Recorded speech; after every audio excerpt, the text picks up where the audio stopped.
amendments and give the call to the honourable member for Warringah. 1 to 3 as circulated in my name together. Is leave granted? The Minister. I thank the Minister. The member may proceed. I move amendments 1 to 3 as circulated in my name together. Now, these amendments in relation to the Universities Accord Bill is to ensure that we find the right balance. I support the ambition of the Universities Accord to expand access to higher education and ensure more Australians have the opportunity to attend university. But this bill needs stronger safeguards in two important areas: protecting university autonomy and properly supporting outreach to students who are currently missing out. Now, I acknowledge in the amendments the government just introduced and which I supported, there were some measures to start to clarify that question. For example, stopping the minister from using opaque university-specific grant conditions to control courses or industrial relations and requiring those conditions to be made public. These are all important in assisting university autonomy, which goes towards, in some way, to my amendments. Again, I would like to point out it would have been nice to have the opportunity for more clarity and discussion with the Minister in relation to the amendments that I am proposed and the government's amendments, but that was not forthcoming.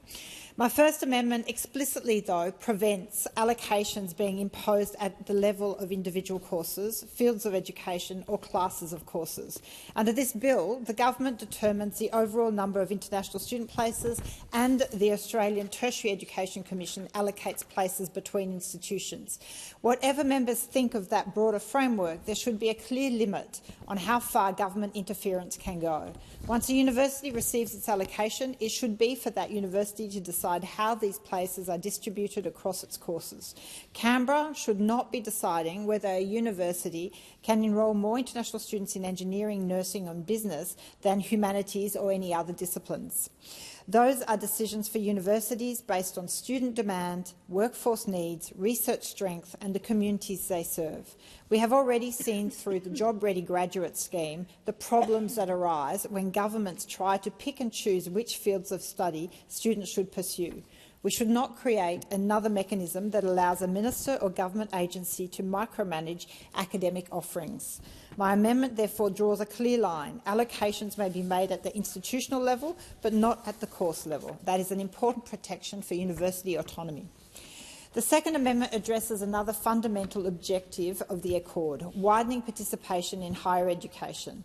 If we want more students from disadvantaged backgrounds to attend university, support cannot begin only after they enrol. For many students, the barriers arise much earlier. They may be the first person in their family to consider university. They may live in a regional or disadvantaged community where higher education feels distant or simply out of reach. They may never receive the information or encouragement or support that allows them to see university as a realistic option. Universities already undertake important outreach work with schools and communities to change that, to prepare students to think about university and then take that option up. My amendment makes clear that a portion of needs-based funding can be used for pre-enrolment outreach.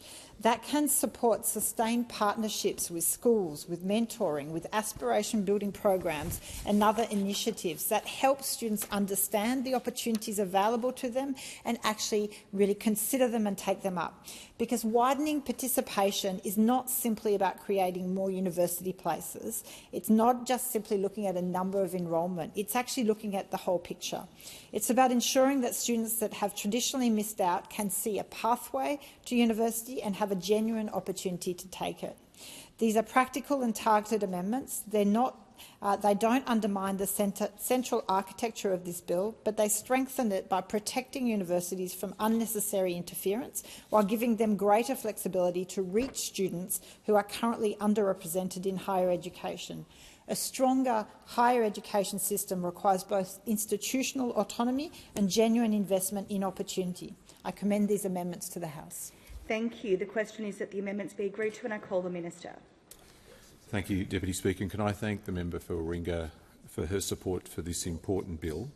As I said in response to the amendments moved by the member for Curtin, that I am very open to considering sensible and appropriate amendments.